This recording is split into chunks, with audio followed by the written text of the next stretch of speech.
They stripped me of everything. I lost all my seniority. They took me off all my committees. I could sponsor a bill no one would co-sponsor. So I ran for governor. And I'm proud to say one of the first bills we signed into law is now in South Carolina. Anything important enough to be debated on the floor of the House or the Senate requires a legislative vote on the record. And we took it a step further, and we did it on every section of the budget as well. And I love music. You were listening to my playlist earlier. I hope you enjoyed it. And so on the day of the bill signing, we blasted throughout the State House Pat Benatar.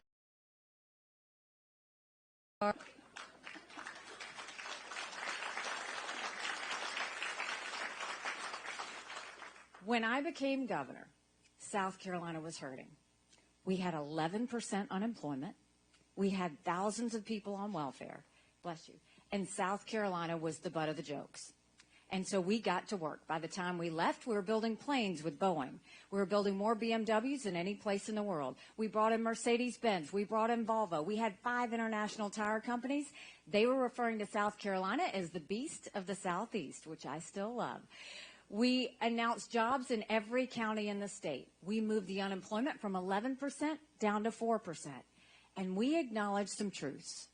We said if you have to show picture ID to buy Sudafed, if you have to show picture ID to get on a plane, you should have to show picture ID to protect the integrity of the election process. And we passed voter ID in South Carolina.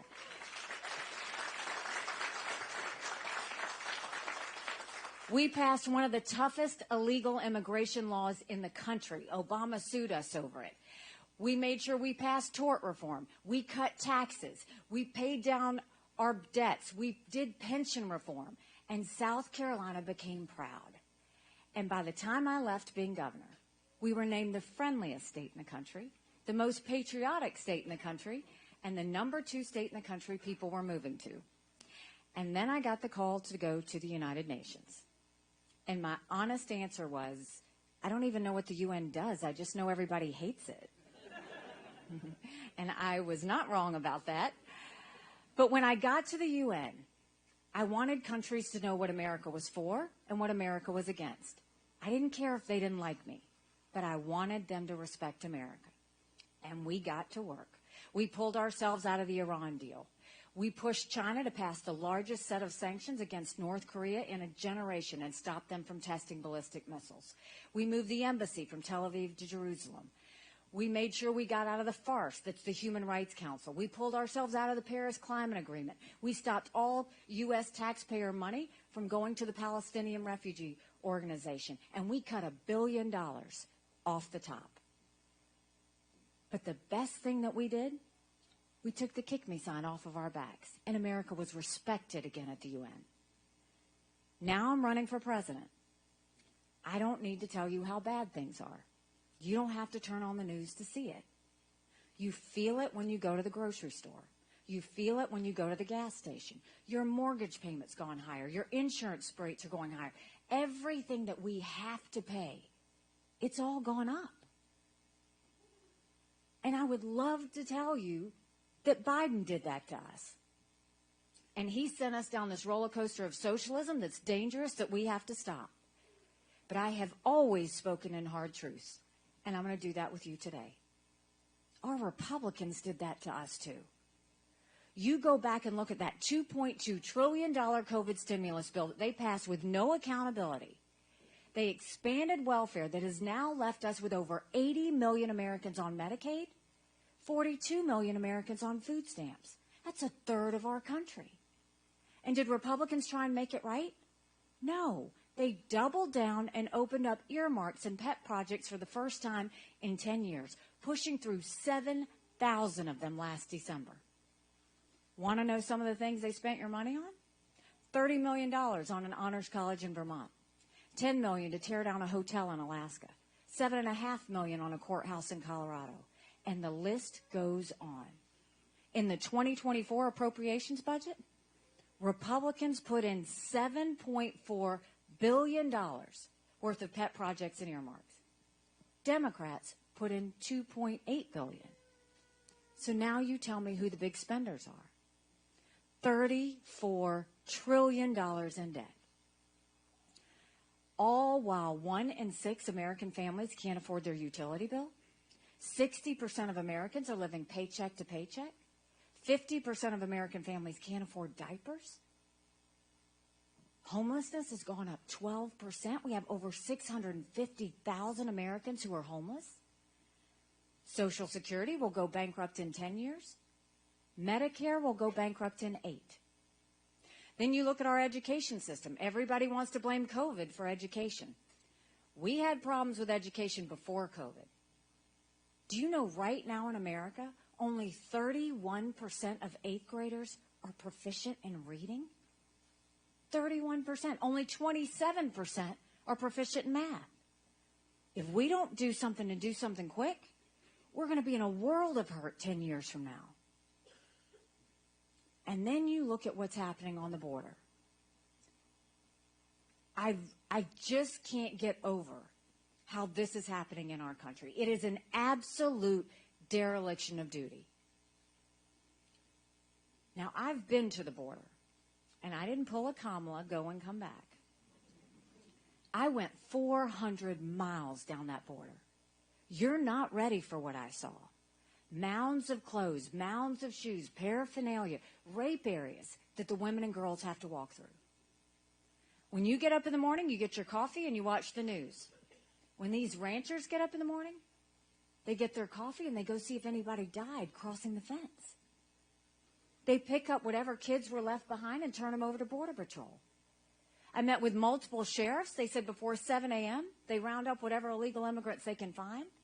They turn them over to Border Patrol. Border Patrol documents them and releases them until their court date years from now. And when I asked Border Patrol about their job, they said, you want to know what we do? We're glorified babysitters. They don't let us do our job. 8 million illegal immigrants have come to that border. 300,000 just in December. 17 on the terrorist watch list in November. We had enough fentanyl cross the border last year that would kill every single American. Number 1 cause of death for adults 18 to 45? Fentanyl. And don't think for a second China doesn't know what they're doing when they send it over. And then my parents taught me, you take care of those who take care of you. I'm going to ask you if we're taking care of those who take care of us. Right now in America, over 35,000 of our veterans are homeless. 1 in 3 suffers from PTSD or thoughts of suicide. We lose 22 heroes a day to suicide. If a veteran needs a doctor's appointment, on average, it takes 29 days. Why 29 days? Because on the 30th day, they can go to the doctor or hospital of their choice. So midway through the 29 days, they get a call to reschedule, and the clock starts all over again.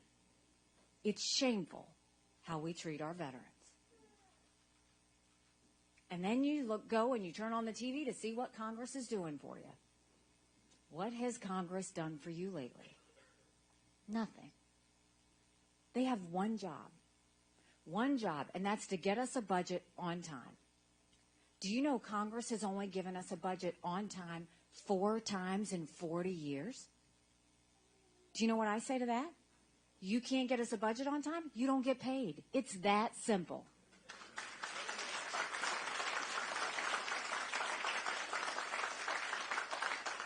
Don't you think it's time we have term limits in Washington, D.C.?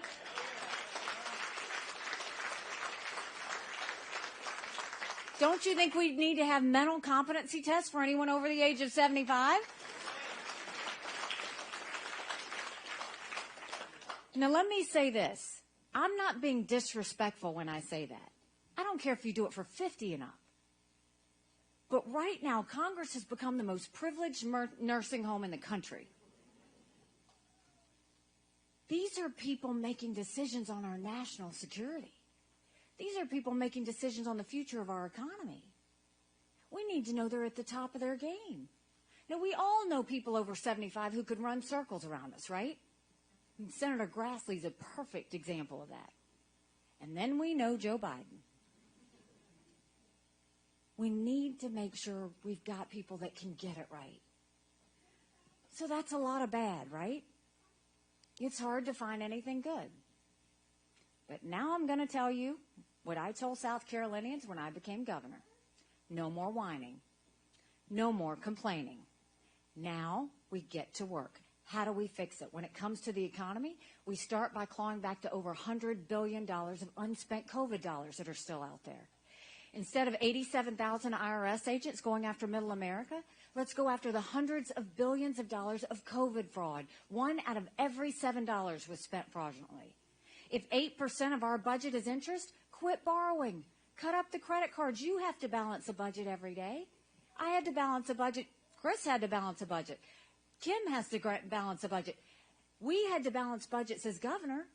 Why is Congress the only group that refuses to balance a budget? We'll stop the spending. We'll stop the borrowing. We'll eliminate the earmarks. And I will veto any spending bill that doesn't take us back to pre-COVID levels. That will save us trillions. And then we're going to go and take as many federal programs as we can and move them down to the state level. That will reduce the size of the federal government, but it will empower people on the ground. Think healthcare, think education, think welfare. That's when we'll start to get things back on track. Right now, 70% of federal employees are still working from home 3 years after COVID. 75% of most of our agencies are sitting empty. We're paying for that. Let's get smart about how we're spending and do something about it. That's how we'll get the economy back on track. And let's let the middle class breathe again. Right now we're watching the rich get richer and the poor get poorer. We've got to let the middle class breathe. That's why I want to eliminate the federal gas and diesel tax in this country.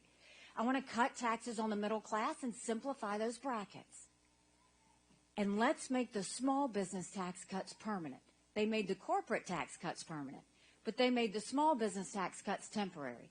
If small businesses are the heartbeat of our economy, let's act like it and make them permanent. Now, when it comes to education in South Carolina, we knew if a child couldn't read by 3rd grade, they were 4 times less likely to graduate high school. So we started holding them back instead of pushing them forward.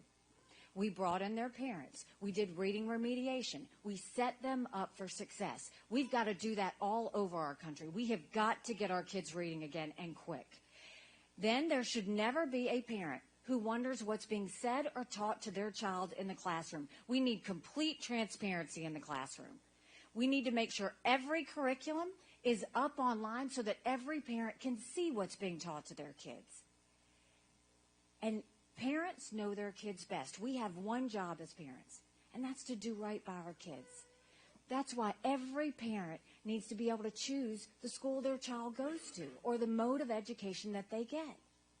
Every child deserves a good education, regardless of where they're born and raised. Stop educating them based on mandating them by zip code. And then let's build things in America again. Let's put vocational classes back into our high schools. That way we're getting our kids invested before they get out of school. In South Carolina, we had apprenticeships all over our state. We taught our kids how to build the things we were making. And then, as a point of personal privilege, for all you girl dads out there and all you strong moms, we have to raise strong girls. Strong girls become strong women. Strong women become strong leaders.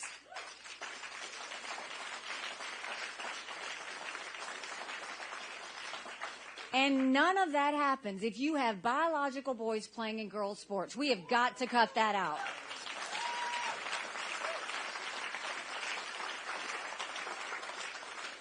And then when it comes to the border, we'll take what I did in South Carolina and we'll go national with it. We won't just build a wall. We will do a national E-Verify program where businesses have to prove that the people they hire are in this country legally. We will defund sanctuary cities once and for all. No more safe havens for illegal immigrants. We will put 25,000 Border Patrol and ICE agents on the ground and let them do their job. We will make sure we go back to the Remain in Mexico policy so that no one even steps foot on U.S. soil. And instead of catch and release, we'll go to catch and deport. That's how we will bring an end to what's happening on our border.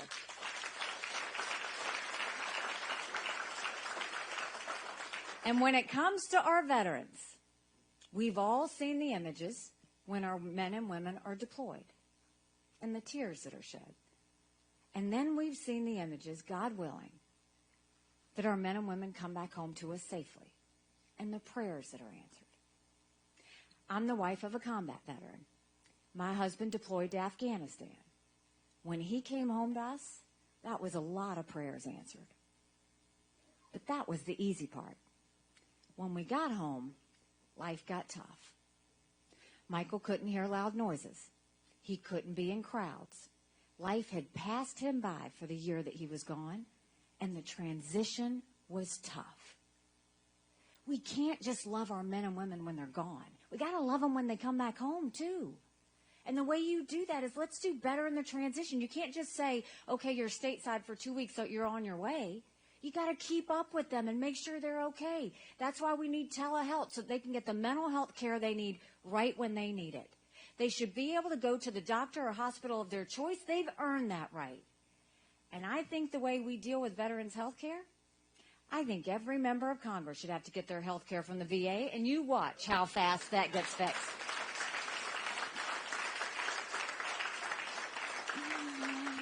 Chris, you know it'll be the best health care we've ever seen if we do that.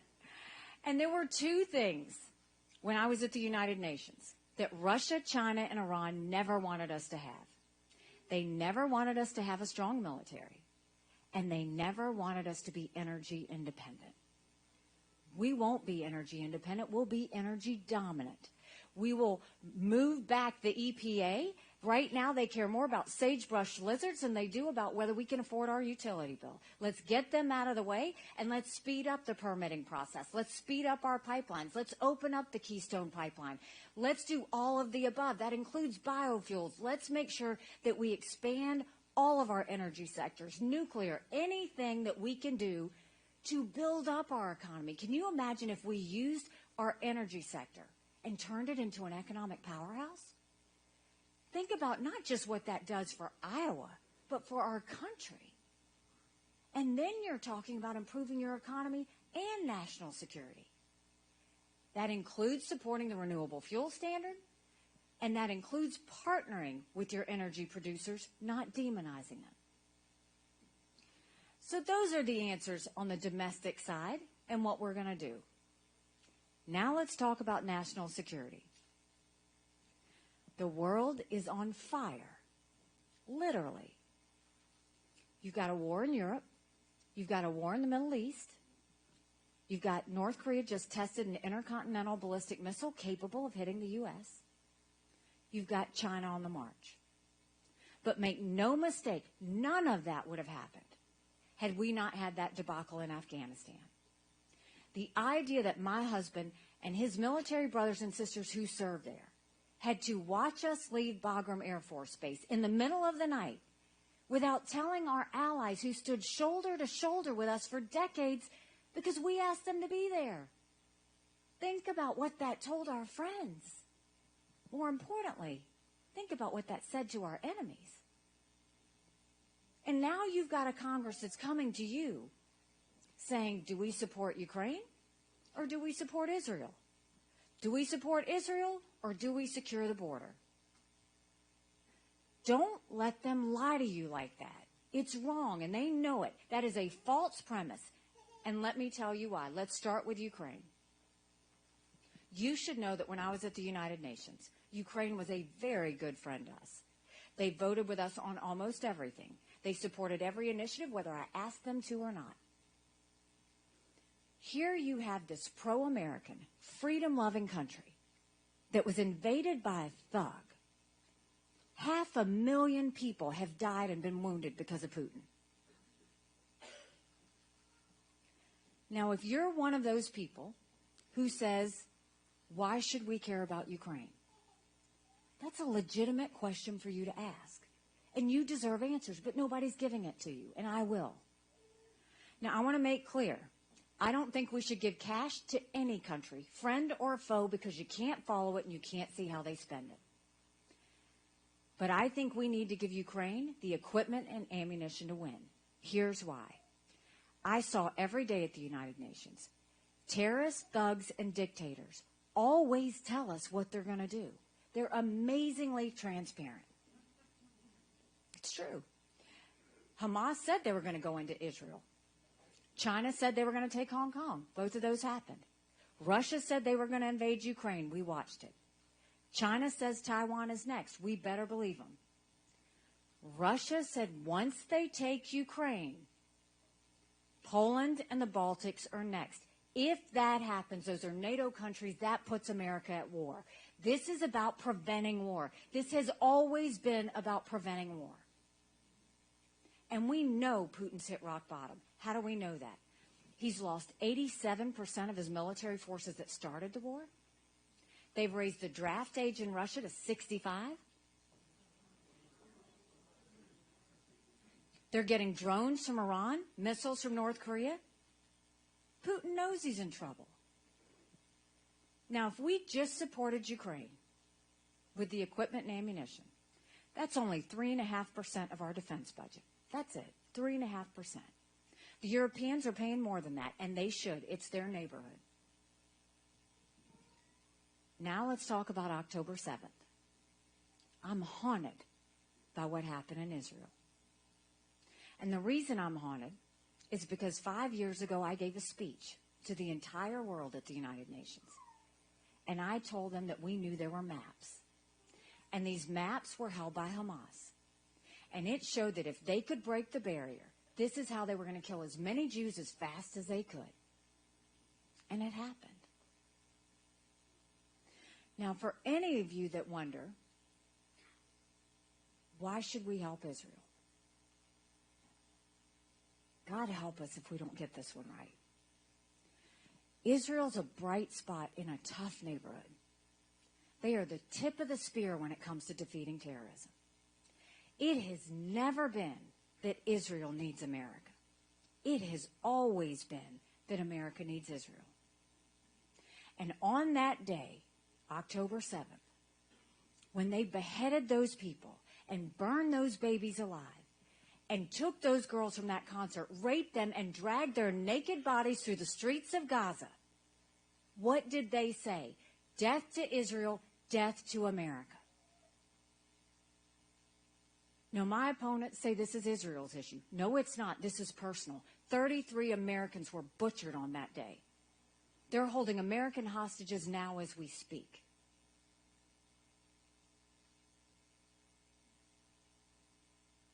Now, remember when I told you Putin had hit rock bottom? That horrific day of October 7th is Putin's birthday. Who's the happiest person in the world right now? Putin. Why? Because the U.S. and the West took all our energy and resources, and what did we do? We moved from Ukraine, and we focused on Israel. Exactly what Putin wanted. Did Putin call Netanyahu in Israel? Nope, not for 10 days. You know who he did call? He called Hamas and invited them to Russia. They came right away, and they held hands and said they were friends. Now, if we support Ukraine and we support Israel, that's only 5% of our defense budget. When it comes to securing the border, priority number one, no excuses. Right now, America's acting like it's September 10th. We better remember what September 12th felt like. It only takes one. No excuse not to do everything we have to do to stop what's happening on northern and southern border. Now, if we support Ukraine, and we support Israel, and we secure the border, that's less than 20% of Biden's green subsidies. So don't let them tell you that you have to pick. They have to make sure that they choose national security. They have to make sure they choose preventing war. They have to choose making sure Americans are safe. That's their job. That's what we expect of them. Now, prior to Russia invading Ukraine, prior to the Olympics, China and Russia held hands and named themselves unlimited partners in the eyes of the world. They wanted everybody to see it. So let's talk about our number one national security threat, China. China has been planning war with us for years, and that's no exaggeration. They're already here. They've already infiltrated our country. They bought 400,000 acres of U.S. soil, most recently near Grand Forks Air Force Base, where our most sensitive drone technology is. They put millions of dollars into our universities, stealing our research, spreading Chinese propaganda. They bought the largest pork producer in the country right here in Iowa. There's technologies we never want China to have because it builds up their military and it threatens America. And the Biden administration approved 70% of that last year. The Trump administration approved more than that. We've had more Americans die of fentanyl than the Iraq, Afghanistan, and Vietnam wars combined. 75,000 Americans last year alone. And China's building up their military at a scary pace. They now have 500 nuclear warheads. That's 100 more than they had last year. They've built up to where they have the largest naval fleet in the world. They have 370 ships. They'll have 400 ships in 2 years. We won't even have 350 ships in 2 decades. They're doing artificial intelligence. They're doing space. They're doing cyber. They've developed hypersonic missiles. We've barely gotten started. And now China's the lead developer of neurostrike weapons. Weapons engineered to change the brain activity of military commanders and segments of the population. That's who we're dealing with. So when Biden and Yellen say, oh, but China's a competitor, I dealt with China every single day at the United Nations. They never saw us as a competitor. They always saw us as an enemy. We have to look at them the way they look at us. But we can deal with China. How do we do that? First, you stop selling them any U.S. soil and you take back the land they already purchased. Secondly, you go to our universities and you say, you either take foreign money or you take American money, but the days of taking both are over, and we get that infiltration out of our schools. Then we go to them and we blacklist every bit of the technologies they have. They've put Chinese police stations throughout our country. We closed those down. They've got a Chinese spy base off our shores in Cuba. We better make sure that no Chinese military ever touch that base. We go to China and we say we're going to end all normal trade relations with you until you stop murdering Americans with fentanyl. You watch how fast they move because they need our economy. And Iowa does a lot of trade with China.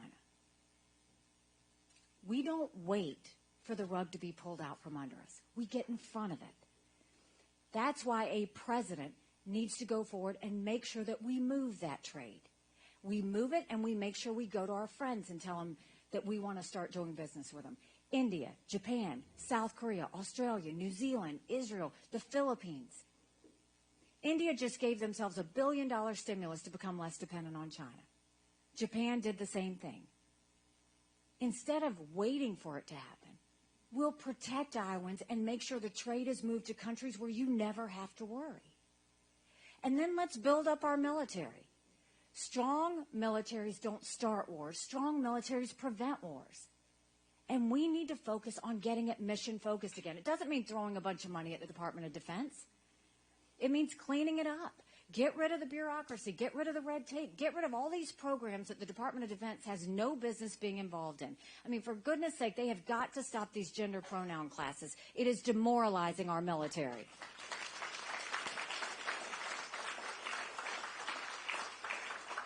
And we've got generals right now that are thinking about wars of the past, land, air, and sea. We've got to look at the threats of the future. We need to be focused on artificial intelligence, on cyber, on space. We need to be developing hypersonic missiles, submarines. Those are the things that we've got to look at going forward. So to bring it all together, there's a reason the Taiwanese want the U.S. and the West to help the Ukrainians. Because they know if Ukraine wins, China won't invade Taiwan. There's a reason the Ukrainians want the U.S. and the West to support Israel. Because they know if Iran wins, Russia wins. China, Russia, and Iran are bound together in an unholy alliance. And that alliance is based on their hatred for freedom, for democracy, and above all things, America. We can deal with them, but not by putting our head in the sand, by getting smart and being proactive. And the first way to do that is we have got to end this national self-loathing that has taken over our country. The idea that they say America's bad or rotten or racist. I was elected the first female minority governor in history. America's not racist. We're blessed. Our kids need to know to love America. They need to be saying the Pledge of Allegiance when they start school every day.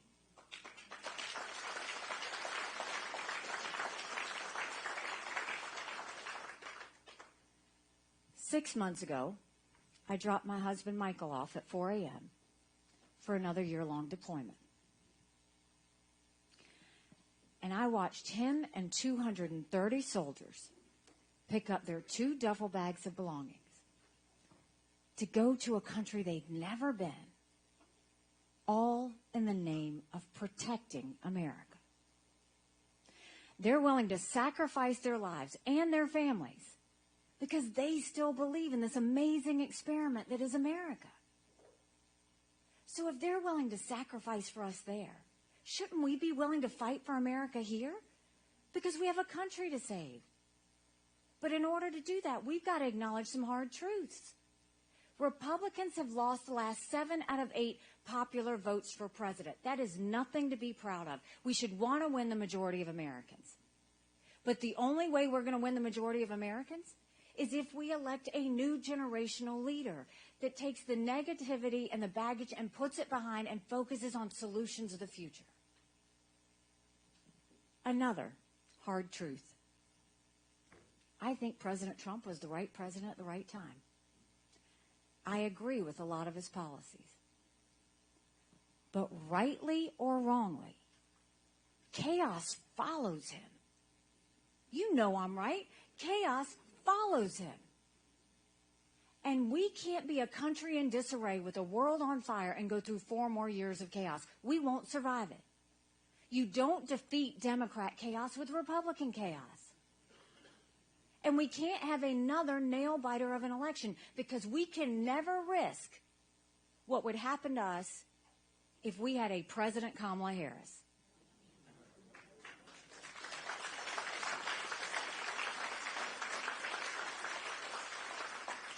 You look at any one of those polls head-to-head against Biden. DeSantis doesn't beat Biden. Trump, head-to-head on a good day, up by 2 points. Wall Street Journal had him up by 4. That's margin of error. We'll be holding our breath on Election Day. I'm in every one of those same general election polls. And that same poll that showed Trump up by 4, I defeat Biden by 17 points.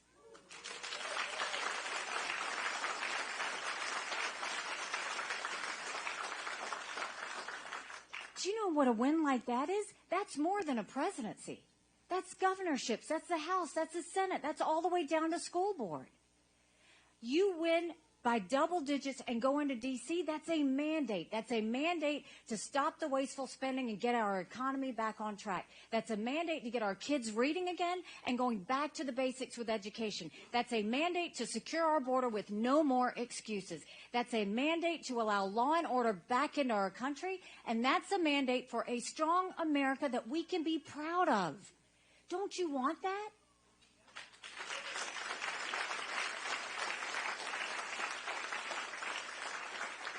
Because we could have that. But in order to have that, it's going to take a lot of courage. Courage from every single person in this room. Courage for me to run. And courage for every one of you to know. Don't complain about what happens in a general election if you don't play in this caucus. It matters.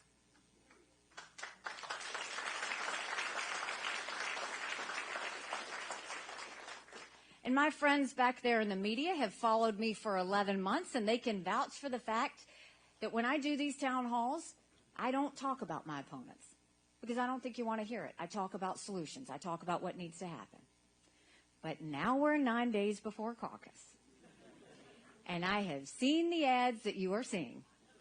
And I have read the things that you are reading. So I want to set some things straight. First of all the fellas are giving me so much attention. It's kind of nice, right? But every single commercial, God bless him, that Ron DeSantis has put on the air, there's not an ounce of truth. None of it. That's why he has to keep taking the commercials down, because we fact-checked him. Everybody from Newsmax to CNN has called him out on it. I never once said Hillary Clinton was an inspiration. I never once, God bless Donald Trump, who's just having a temper tantrum about me every day. I never once raised taxes. I killed taxes. I think government makes way too much money. The last thing I'm going to do is come to you and ask you to give more money. Never once. I cut taxes. What else did they say? Oh, I have always wanted to secure the border.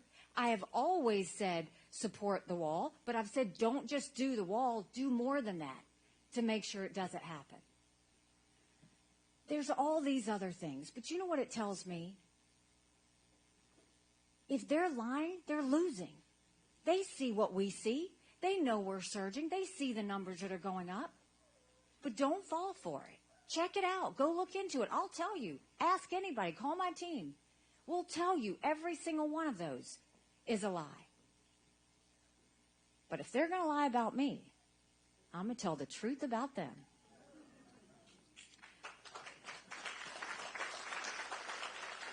The next time you're in the room with Ron DeSantis, ask him why he authored legislation that would ban the renewable fuel standard that matters so much in Iowa. Ask him why he campaigned and made sure on the second day he became governor why he banned fracking, why he banned offshore drilling. Why does the Sierra Club love him so much? Ask him those questions, because all of that's on record. Then when it comes to Trump,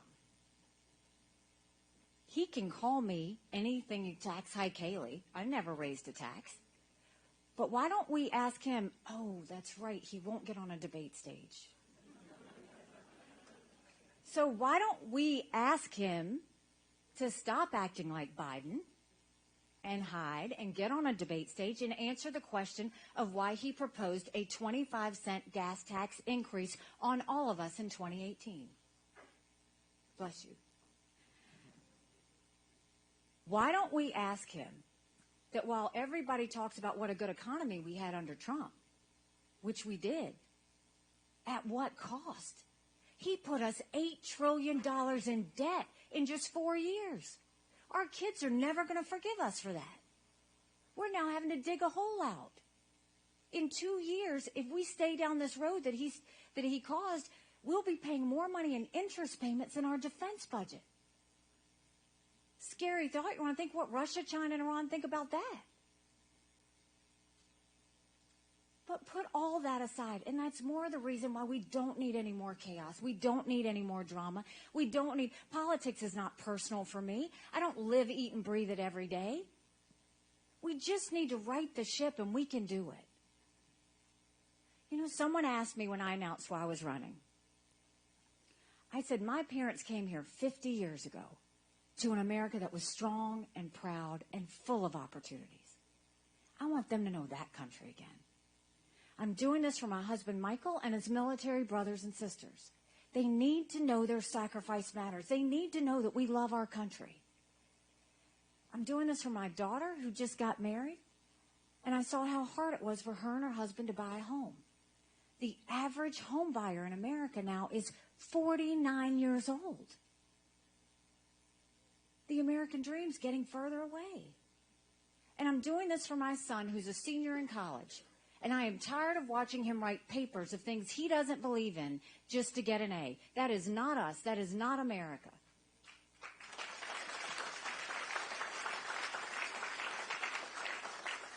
And for the first time, 81% of Americans don't think their kids are going to live as good of a life as we did. We We can't be okay with that. I'm not okay with that. We have a country to save. But I'll promise you this. If you join with us in this movement, if you join with us in this fight, I promise you, our best days are yet to come. Thank you very much. God bless you. I appreciate it. Thank you.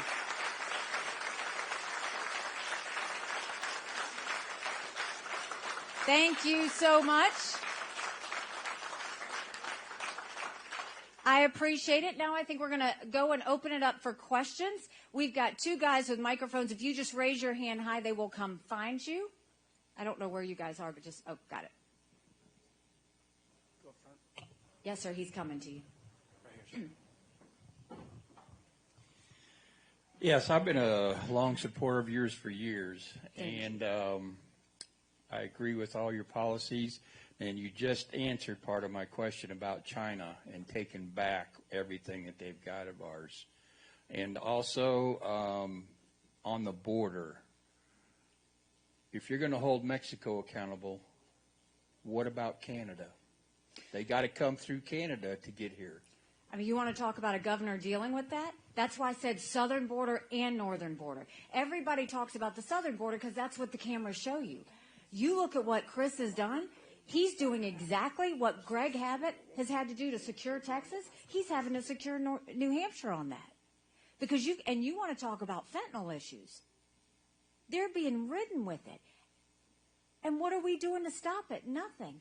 And when these governors have to fight that fight because they don't have the backing of our government to keep Americans safe, there's something very wrong with it. I don't know, honestly, how Biden has not been held accountable for this. This is truly one of the worst things I've ever seen. Your job as a president is to keep Americans safe. And you can't look at the southern border or the northern border. And that's why I'll always talk about we have to secure the northern border too. You can't do that if you don't know the people that are coming in. I mean, we have to go back, and not just do we secure it, you got to deport the people that came.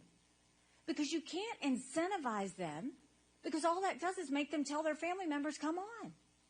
Biden went and gave 500,000 Venezuelans temporary protective status. Do you know what that is? That's 500,000 Social Security numbers. That's 500,000 driver's licenses. But worse than that, I saw it at the UN. You know what that is? They pick up the phone, call their family members, and say, come on. You have to go and do that. Not to mention the people who are doing it legally. Why are you letting them cut the line? My parents came here legally. They put in the time, they put in the price. We take care of my parents. They're 87 and 90. Let me tell you. There is not a time I am sitting having dinner with my mom when she doesn't say, are those people still crossing the border? They are completely offended by what's happening. And my mom always said, if they don't follow the law to come to this country, they won't follow the law when they get to this country.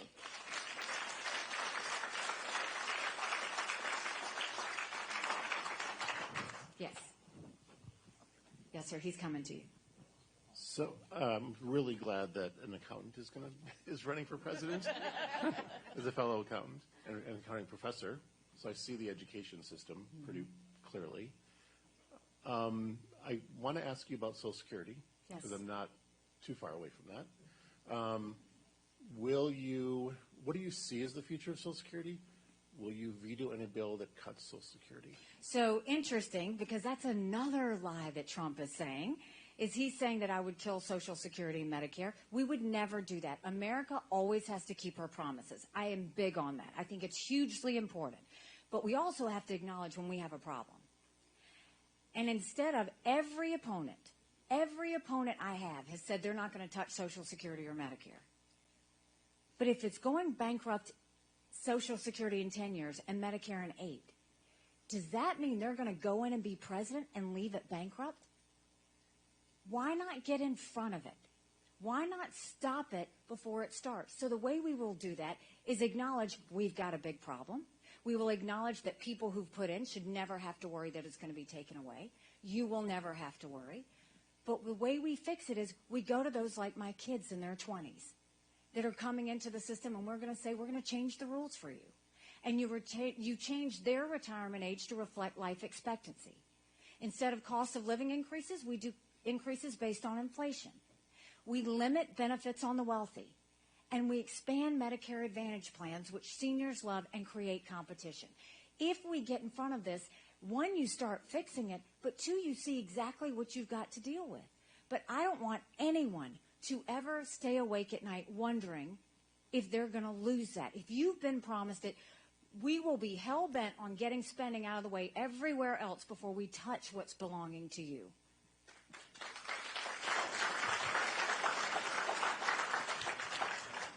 Yes, sir. What do you have planned for lack of workers in the United States? It's a good question. You know, I come from an agricultural state and a tourism state. And so my farmers and my tourist industry were always struggling because they didn't have workers.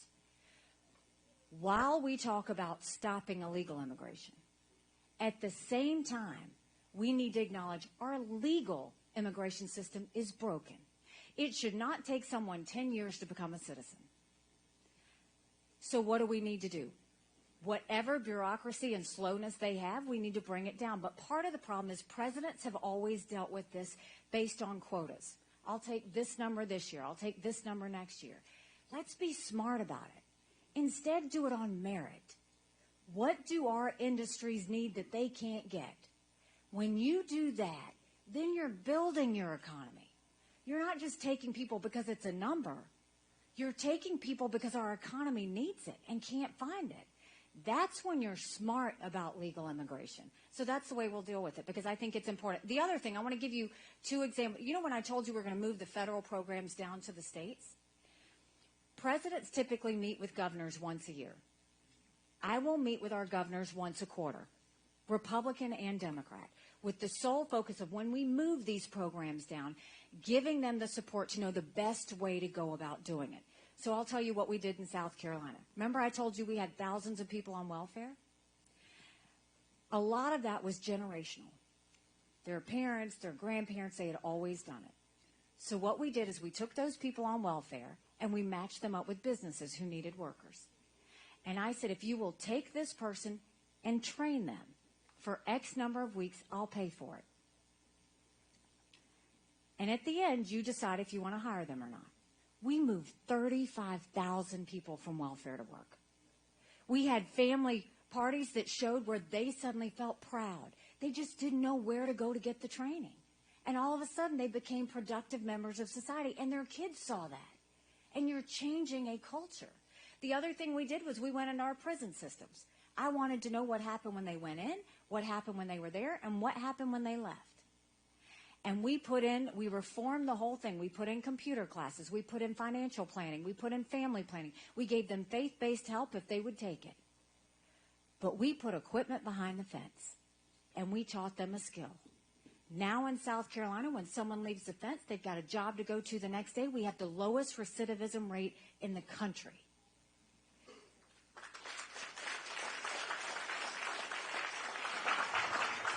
So the goal is to get our people working first and lift up everybody and then focus on what else we need to build our economy.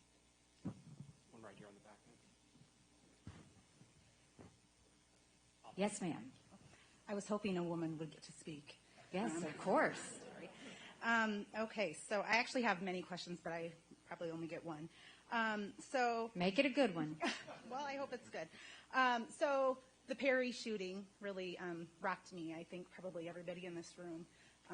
As an Iowan, as a resident of the largest and most diverse school district in the state, Des Moines Public Schools, as a mom to 2 kids, as an aunt to a non-binary youth, as the aunt of a former Kentucky swimmer who was a teammate of Riley Gaines, when nearly 1 in 5 transgender individuals are aged 13 to 17, how do we reconcile how Iowa will use the mental health funds when you look at how Governor Reynolds aligns with Ron DeSantis? And I so appreciate your stance on this issue. It's something that's incredibly near and dear to my heart and so important because it is woven into the tapestry of every social issue that I am very passionate about. I'm a lifelong Democrat, and I'm so proud to be supporting you, and I sure hope our state does not elect Donald Trump. It will make me sick. So.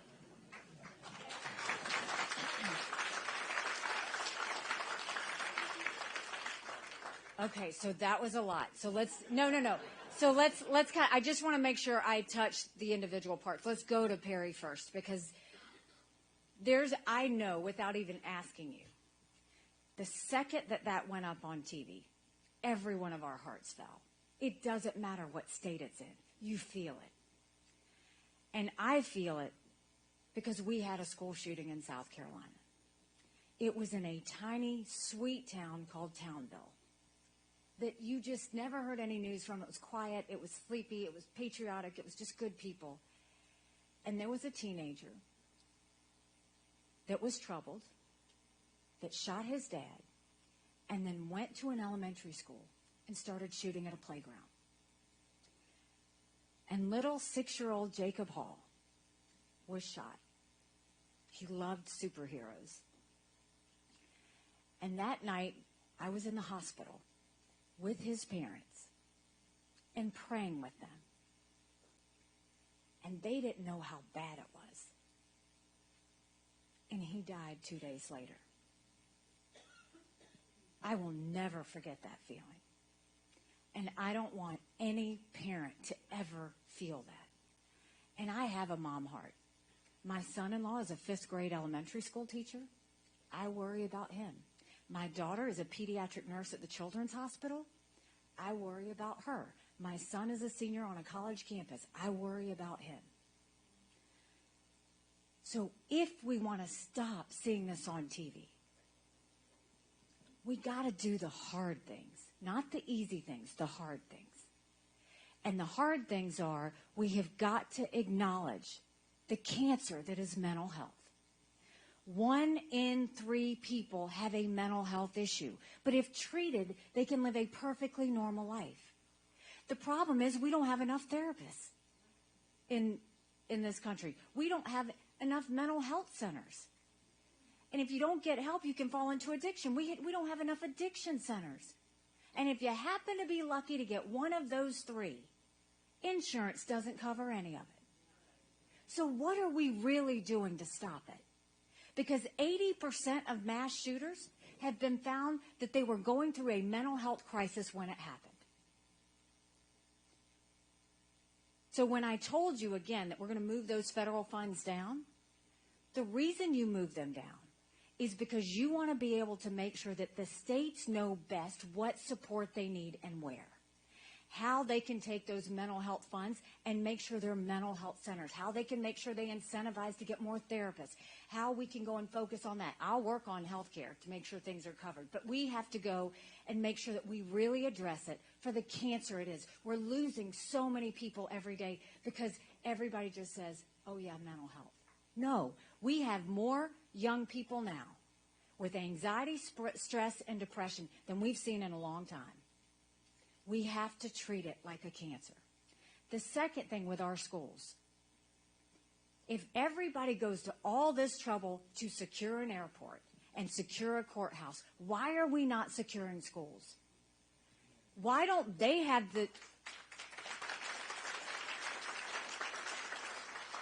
Why don't our schools have bulletproof glass? Why don't we make sure there's only one mode of entry, no side entries, no back entries? Why don't we make sure that there is a law enforcement officer at the front of every school, private or public? Why don't we make sure that instead of just a guidance counselor, we have a mental health specialist in every school to spot those kids that are struggling and catch it before it gets to a bad place? There are things we can do, but we got to be willing to do the hard stuff to get the permanent solutions. I'm a concealed weapons permit holder myself.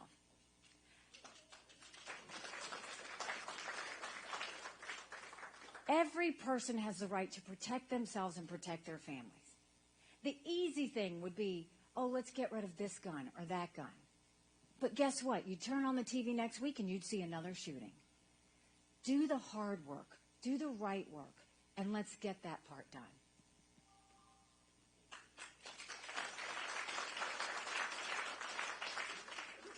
This is our last question. Oh, make it a great one. Yes, hello. Hi. I wanted to know that there has definitely, I think we all know there's been an influx of the black community that have switched to conservatism because we understand that for years we have been lied to through the Democratic Party, right? And so what I would like to know, what is your plan to help many of our urban communities, right? Some of these democratic cities where you have an influx of black Americans that are ready to get into the fight to help save the American dream and to reignite it. But we cannot be left out. There has to be a plan in order for us to join in with what's taking place today. And that's exactly...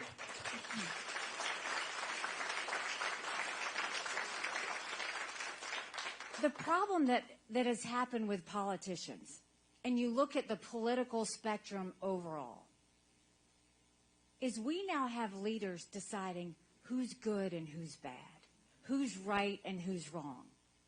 A real leader doesn't judge anybody. You bring out the best in people and you go forward. And a real leader focuses on how do you lift up everybody, not just a select few.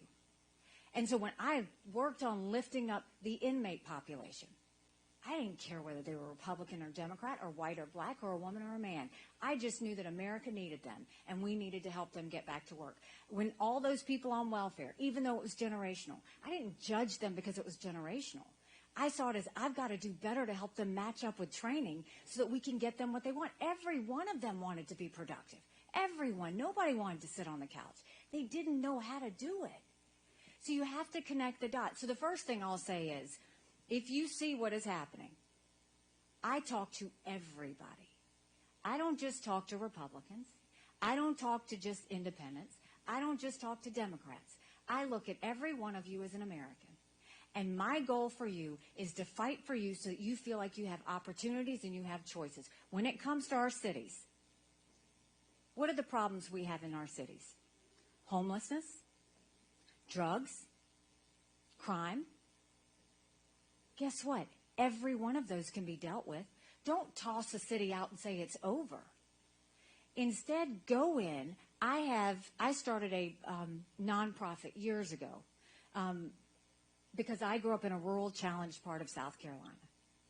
And we go in and we do an after-school program that uses real teachers, and we help them with after-school homework, and we help them study for tests. Because a lot of times both their parents are working, and they don't see their parents.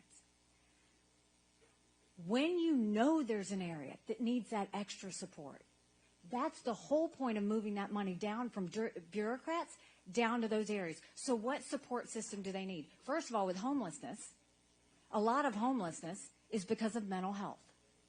And so instead of arresting these people and putting them in jail or putting them in a hospital for 2 days and putting them back out, why not give them the care they need? Because it could be as simple as just giving them treatment, and then they live a productive life. In these generational cycles where they might have on welfare, go and say, what can we train them on? How can we help them get a skill so that they can be proud? When it comes to drugs, get them off the streets. Right now, we've got some amazing law enforcement officers here. Do you know how demoralized...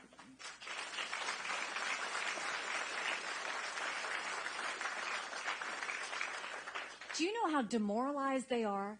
That they'll go and arrest someone for a stolen gun or for drugs, and they go to all that work and sacrifice their lives, and then those people get let go the next day? Like, let's start bringing some accountability back. But do the extra step. So when I did the extra step in welfare and I did the extra step in prisons, do the extra step of saying, why is it like that? And go get into those communities and figure it out. And that's why I want to meet with governors once a quarter, because we need to be a support system to say, these are the funds we're moving down. And these are what our people say you could do, because we know the stats of what you have with homelessness. We know the stats that you have with drugs. We see what's happening with mental health. And you can use this money for all of these things. If we do that, that's what we'll... Don't ever look at a city and say it's a lost cause. See it as an opportunity and do that. And use everybody to do it. And I appreciate that you came here, and I appreciate that you care enough about your country to go and say that. And the last thing I think we need to do is stop with the labels. Stop with all the labels. I don't want that to be an issue. It has divided us more than it has brought us together.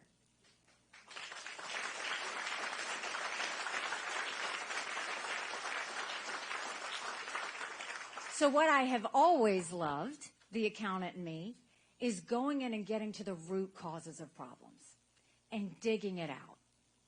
The Band-Aid approach hasn't gotten us very far. The digging it out, I think this is going to be a very complicated 8 years. But my goal will never be about 4 or 8 years. My goal is, what do we look like in 20 and 30 years? If I do this right, then when I leave, you'll see a path that's bright, regardless of who comes in as president. You'll see permanent things, not executive orders that are temporary. You'll see permanent hard work done. And that's how we'll make things happen. I want to thank you for taking the time to be here.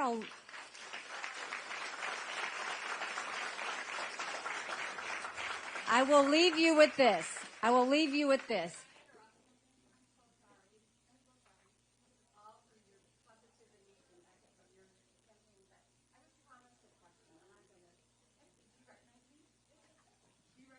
I don't, but... Oh, good. Nice to see you. That's all right. It's all right. Get her a microphone so everybody can hear. Sorry. It's all right. But I've just come too far. Okay. So I came to the Okoboji Barn. I had decided from the TV, watching TV ads, that you were going to be my best selection for our candidate. You will be our selection for the best person to fight for our democracy, which we so strongly need at this point. So I'm going to the Okoboji Barn. I already know that I'm going to vote for you. And there's a sign-up sheet. And a lot of undecided. And I said, yes, exclamation mark. I'm sitting there waiting for you to come.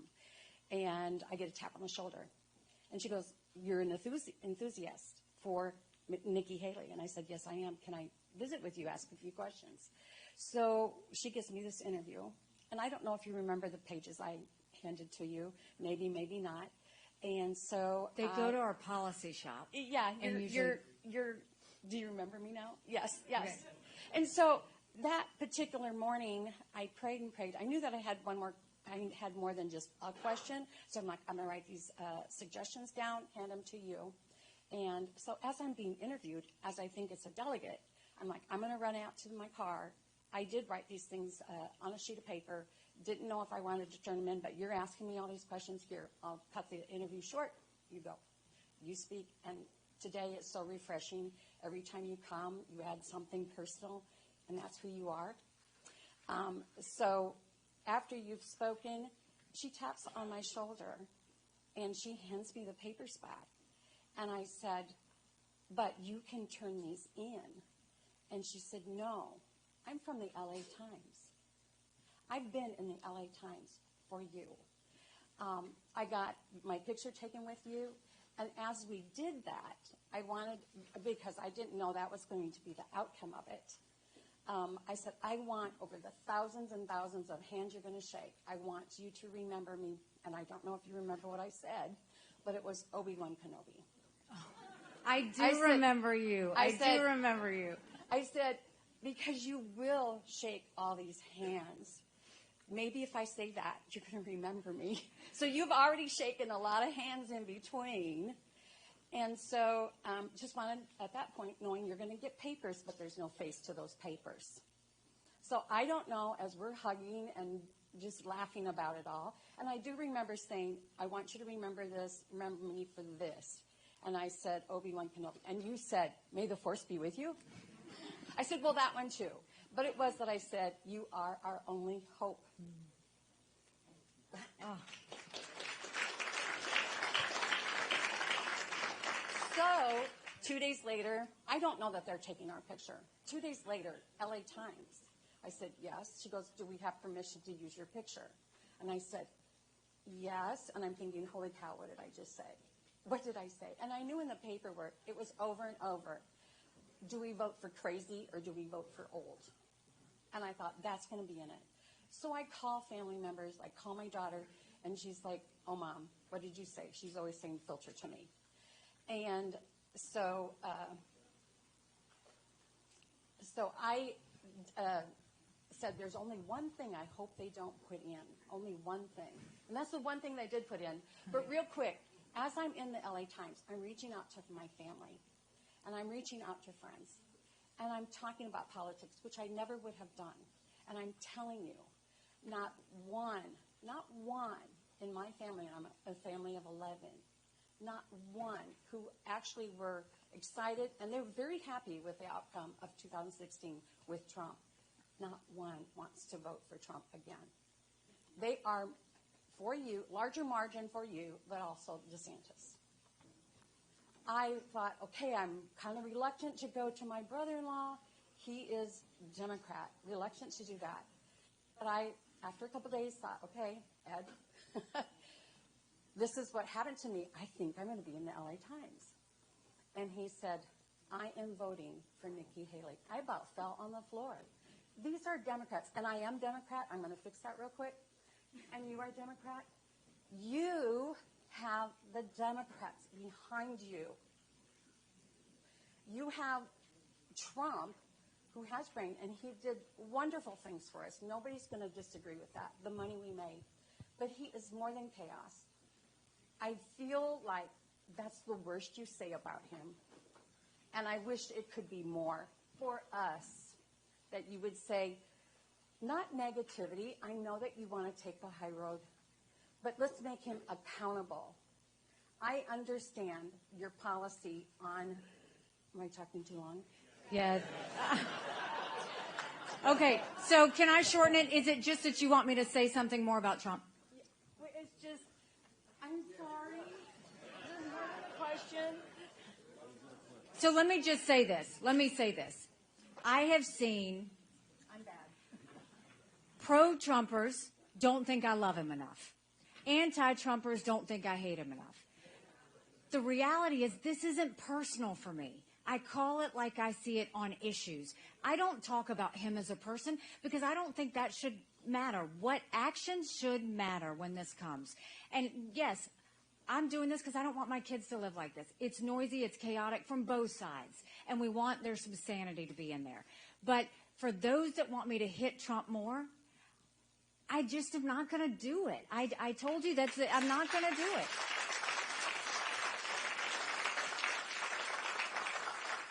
If he lies about me, I'll call him out on it.